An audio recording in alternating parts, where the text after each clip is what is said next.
Project review today, guys. We have a classic, the Glock 19 Gen 2 variety. This really is the gun that a lot of people consider to be like the greatest Glock ever. If you ask a lot of Glock aficionados what their favorite is, this one comes up pretty often, and for a good reason. It's got the lack of finger grooves that the Generation 3 and 4 have. A lot of people don't like them. I myself don't mind them, but something people like. It's got that straight dust cover with no rail accessory. It's got a great finish that's real durable.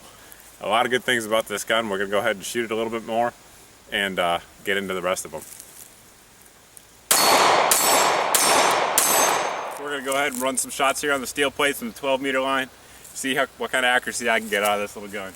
Notice I said not what kind of accuracy this little gun has, but what I can get out of it, because that's really the limiting factor here, believe me.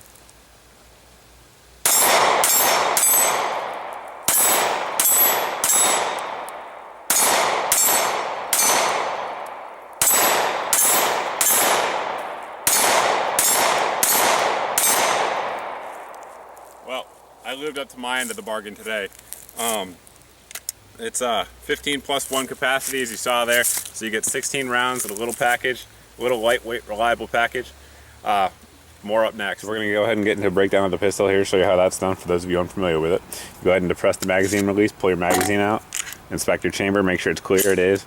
Point the weapon in a safe direction, pull the trigger, pull the slide back slightly, pull down on these tabs, and release. Pull out your spring, and pull out your barrel, and that is your field strip Glock. Now, for those of you guys that want to take it down a little further, go ahead and see my detail strip video, and that'll show you how to do it. But one of the advantages there of the Glock pistols is they are freakishly simple and easy to maintain, and especially even these Gen 2s. This one here is a 2-pin, so it's a little bit different to break it down, but it's an old Gen 2 like we were talking about, so that's some of the things that come with it. Now, some of the differences between the Gen 2s and the Gen 3s, while we have them out here, is here's our 2 and here's our 3. You can see the grip's very different.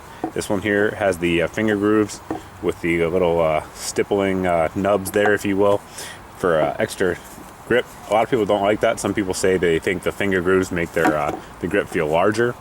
Again, I don't mind the new grooves, but some people do.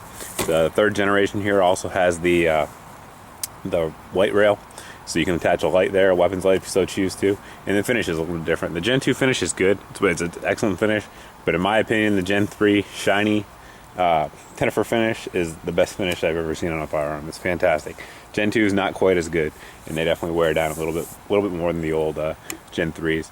On that note, if you have a Gen 1 19, that's awesome. I've only seen like one in person in my whole life. They're very rare. A lot of people do think these old Gen 2s are Gen 1s, but they're not. So those are the big differences. Obviously the Gen 4 is going to have the things I've covered in my previous videos, but just for size comparison, the 19 is the mid-size.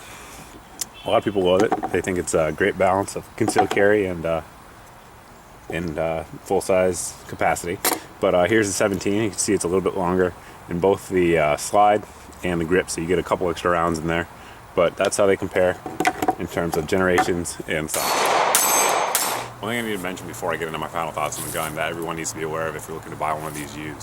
In 1992, Glock issued the 6-part upgrade, as they called it, which was really a recall.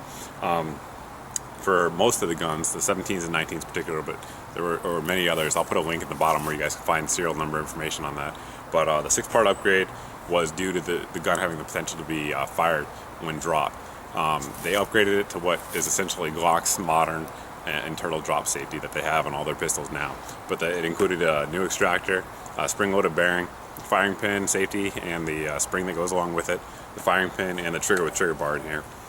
So those are the parts that were upgraded to give it the good drop safety. So just something to be aware of if you guys are looking to buy these guns used. Into the final thoughts. The gun weighs 21 ounces, which 16 plus 1 on a 21 ounce gun, that's as reliable as this, and in my opinion is very good ergonomics as well, is the reason that this gun is so popular. A lot of these guns are coming up as department issued trade-ins now, so you can get them under $400, and they're excellent guns. There's just no getting around it. They have a lot of rounds left in them, put it that way. It's got the 15 plus 1, but like all Glocks, it has the modularity there. So if you want to put in the Glock 17 mags and have 17 rounds in there, more the merrier, with the 33 round mag as well. So you get 34 rounds, maybe in a bedside roll or just having some fun at the range or in competition. it's an excellent gun that has a lot of options out there for that. Accuracy, these guns are very accurate. When they first came out, a lot of the 1911 guys were like, oh, you'll never be able to have a gun that's as loose tolerances in terms of reliability that's accurate. Well, it's not true. This gun proved it. A lot of guys out there are able to get 3-inch, 4-inch groups with good ammo at 25 meters on a bench. So it's a very accurate gun inherently.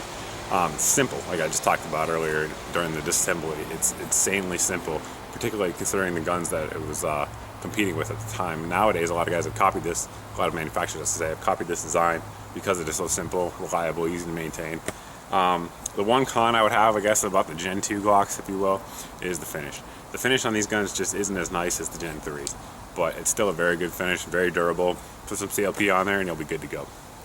That's pretty much all I got, guys, for this part of the review. Up next will be the chronograph, but as always, guys, thanks for watching, thanks for subscribing, and we'll see you in the next video. I'm going to go ahead and run the chronograph test here with the Gen 2 Glock 19 with some modern duty ammo, kind of stuff that wasn't around back when this gun came out, but now definitely aids to its capabilities as a defensive gun. We'll be shooting at about 7 feet. It's about 70 degrees out here, and not humid at all.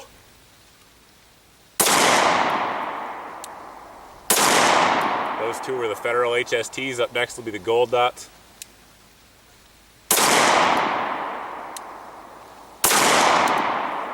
That'll do it.